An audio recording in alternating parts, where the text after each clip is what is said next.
Hello and welcome to Redeeming Thunder. This is my supernatural diaries, and I'm here to give you a serious prophetic word. This is a serious alarming word, a very difficult word to give. It has a lot to do with deportation and a shaking and removal of individuals from your life. It has to do with prodigals, spouses who do not return, and also divine judgment for those who did not repent and are holding treasures from you. Okay? This was given to me on 11/17/2025. There are key details. Please listen, because there are key details of how you can tell when this is going to manifest in your life. Okay?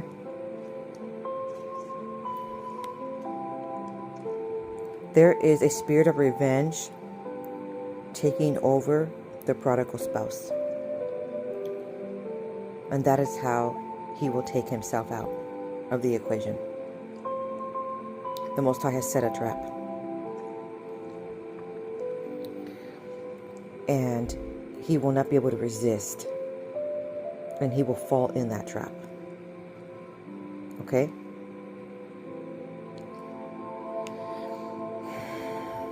Also,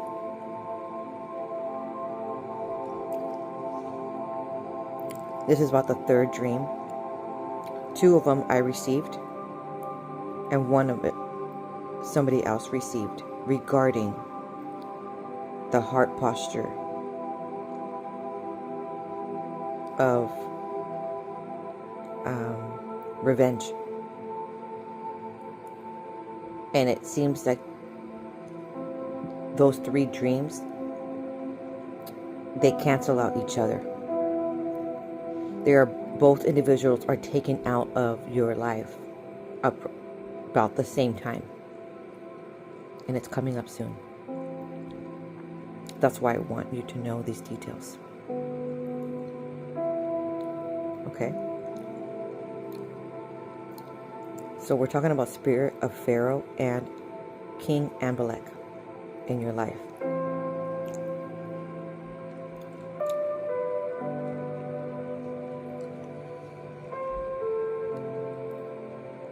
Now here's the prophetic dream. Listen to the details because it matches the other confirming dream. Okay? So it's giving pivotal clues of where the prodigal spouse heart posture is at and or physically doing on earth is when you know it's coming. And this is where the deliverance comes for you.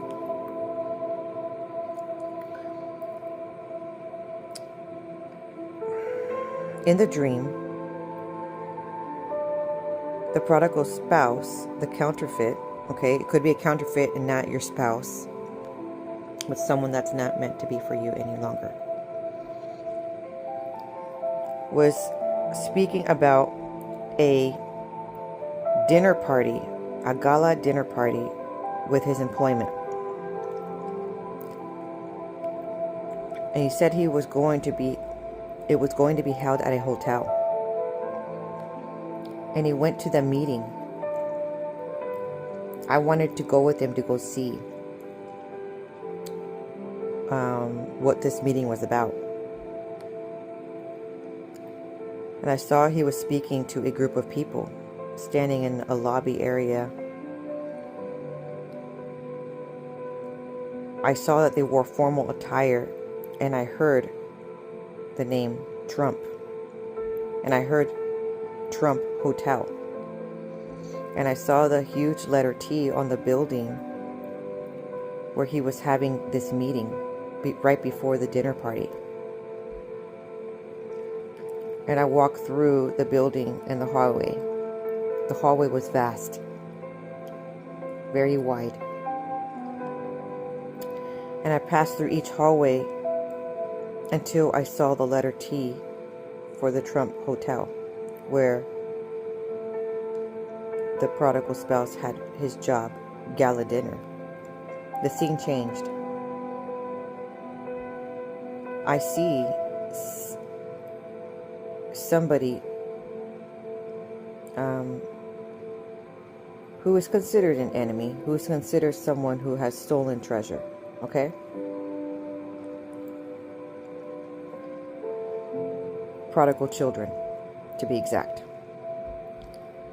And he has new clothes on. They look maroon, colored jacket and pants. He's now in a huge van with a group of other people that are standing in the van. The van doesn't have any chairs. It looks like a tall van. I don't know if it's a military van and or truck or something, cargo truck.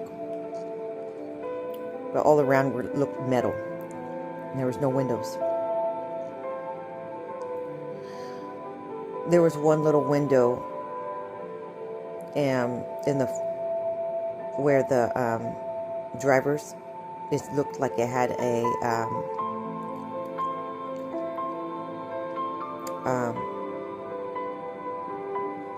concealed, like it was some bars on it, right?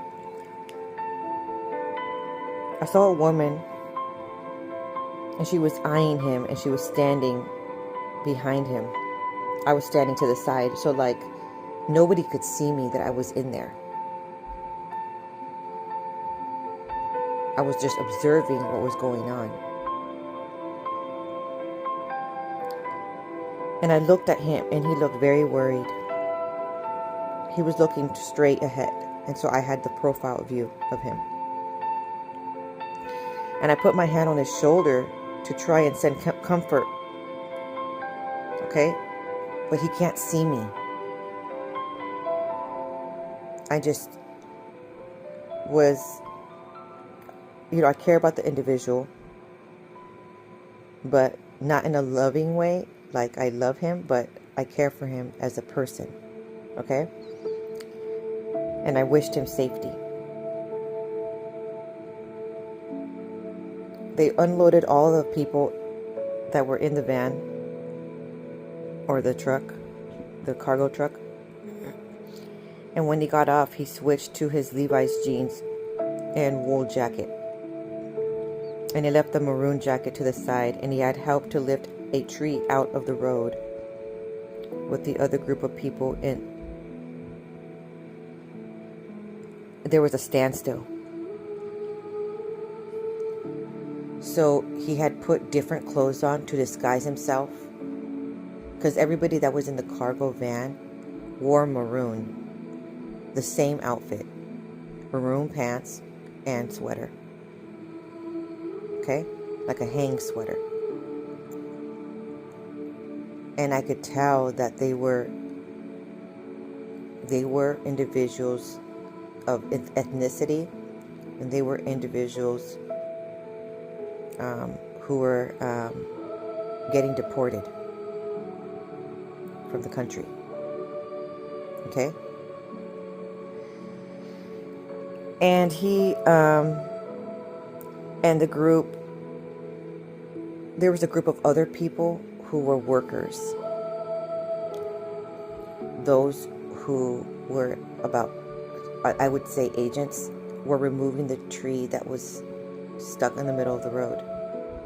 And he got off to go help, but he wore he disguised himself and wore different clothes to look like a worker and not like an immigrant who got caught,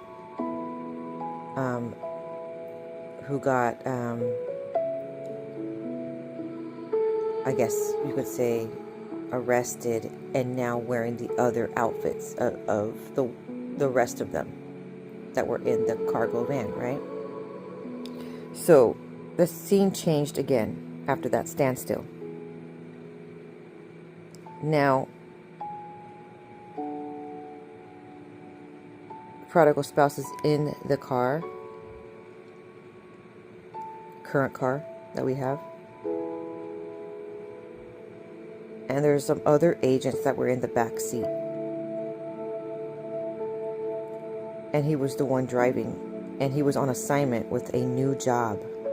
So that's key right there. Your prodigal spouse who's not returning is going to have a new job or a new mindset.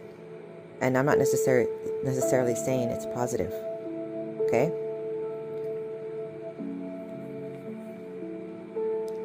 And so I'm sitting in the passenger seat because I wanted to come along, but I don't think they can see me. I'm just watching what he's doing at his new job. Okay? And he was driving, and it was his first assignment, and he drove up to a restaurant. I was still in the car, and we drove up to an alley entryway for a Mexican restaurant. And he straight up asked the restaurant owner,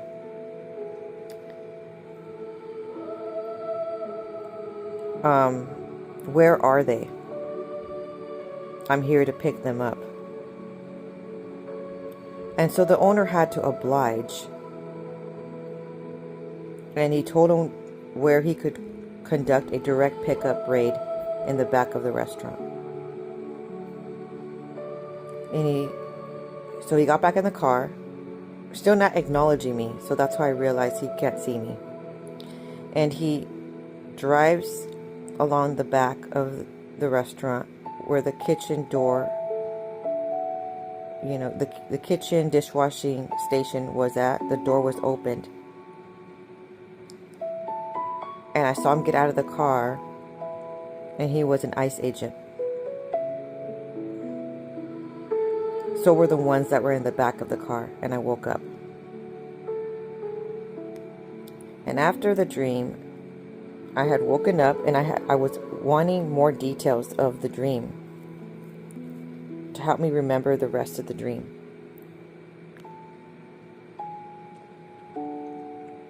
On a side note, there was another dream that I had. And I was standing under a cover outside of my old high school. And I ran into the Pharaoh, right? In my life. And he was telling me that he was looking for a different job. There wasn't enough work where he was currently working anymore due to again, the whole deportation and lack of work, because many were getting deported, right? So they were not having enough jobs, I guess. So he said he was going to leave, and he stated the word Brownsville. When I looked that up, that has a lot to do with a very small town, okay, and kind of secluded. So these individuals who are going to receive divine judgment, who have stolen treasure and did not repent from their actions, okay,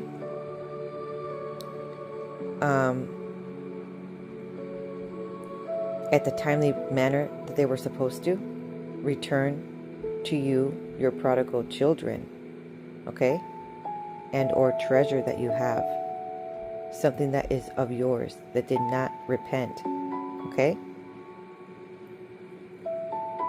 He said a comment. He said, I can't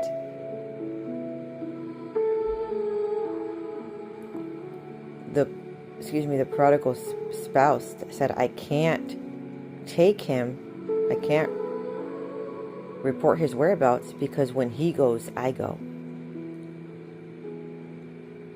which was very interesting. Okay? Because in this dream in itself then elaborates further that Spirit of Pharaoh individual is picked up, and the other individual has a different job, and he has the heart posture again of revenge. And I'm not saying all ice agents have spirit of revenge. I'm saying the heart posture is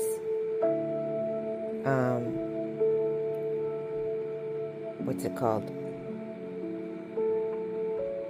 Of ruthless and wanting to take revenge on someone. Now, the part about him having a new position could be that he physically has that job now on earth, and or he just has the heart posture, okay, of being heartless to people that are not legally here, okay, towards everyone, not just the Spirit of Pharaoh individual, okay. So I guess this is a warning to be mindful of where your heart posture is when these are difficult times for a lot of people who are not legal here. And I understand this is part of divine judgment that the Most High has allowed Trump to administer at this time due to not turning from their ways and punishing generations. Okay? A lot of idolatry is the reason.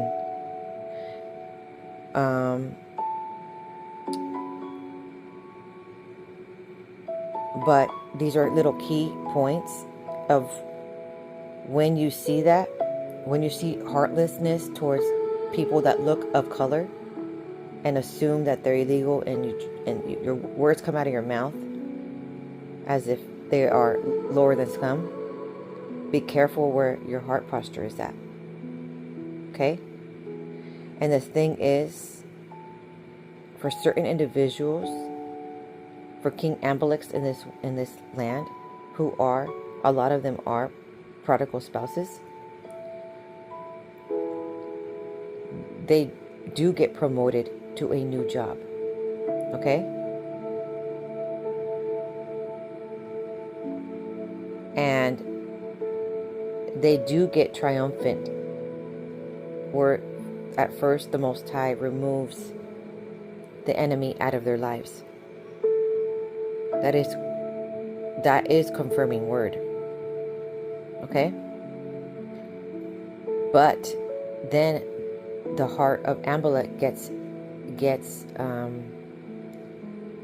hungry for revenge, and the following battle that he experiences takes him out. Okay? So then I hear Sol Sana Masa, which means pray for peace in this revolution of time. Masa means features the Israelites quarreling with Moses about the lack of water, and Moses rebuking the Israelites for testing Yahuwah. Prophetic word of doom. Basically, Masa means a prophetic word of doom. So in other words, the prodigal spouse that doesn't return because he's too busy causing quarrels and nagging and complaining instead of being grateful for what he has. Okay? And then tests, it says here that the Israelites testing Yahuwah, right? So the prodigal spouses that don't return, they test Yahuwah by pushing their limits with a heartless heart posture, with ruthlessness, with a lack of compassion and respect for people. Okay? And even though Moses, the Moses in your family, okay, or if you are the Moses in your family, has been correcting the behavior, has been nipping it, has been establishing boundaries over and over, the individual refuses counsel, refuses guidance. Okay?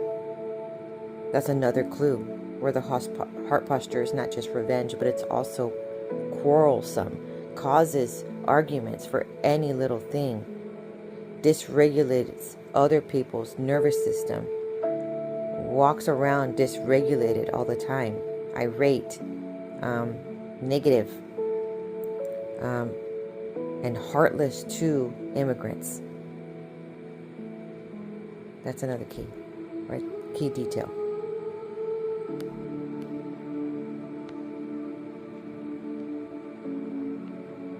So in this hour, the Most High wants you to confront the spirit of Pharaoh in your life.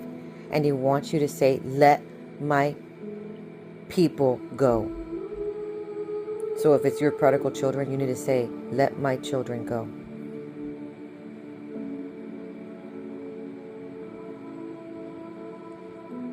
When does he want you to tell him? He wants you to tell him now in this dimensions of time. I'm recording this video in May.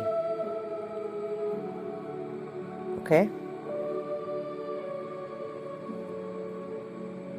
And the reason why you can tell that King Amalek has that ruthless heart posture, because even innocent people that are just, trying to make a living out there, life is really hard for them right now. And they're trying to pay their bills, just like we all are. Maybe they're having, selling fruit around town, and you could tell by these moments in time in life when they just blurt out unnecessary comments that are like rejecting and treating people like scum. Okay? Trash. And assuming. And it just is unnecessary. This is a very difficult word to give. But at the same time, you're getting delivered from two individuals who have been causing havoc and don't get to go to the promised land with you. So that's why the Most High is doing it now. Okay?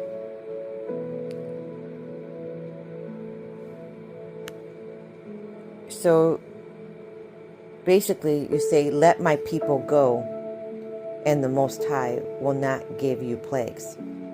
This is a divine judgment. Okay?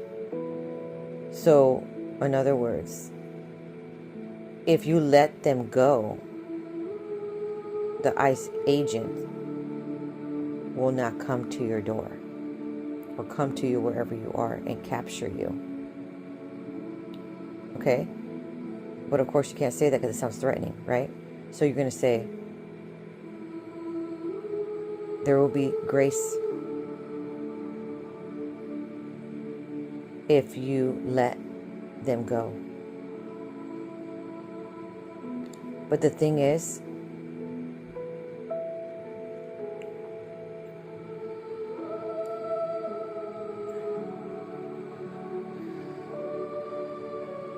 Spirit of Pharaoh let them go for a smidge second and then retaliated. Do you recall the story of the Red Sea moment? They came back with a vengeance. And then the Most High had to take them out altogether.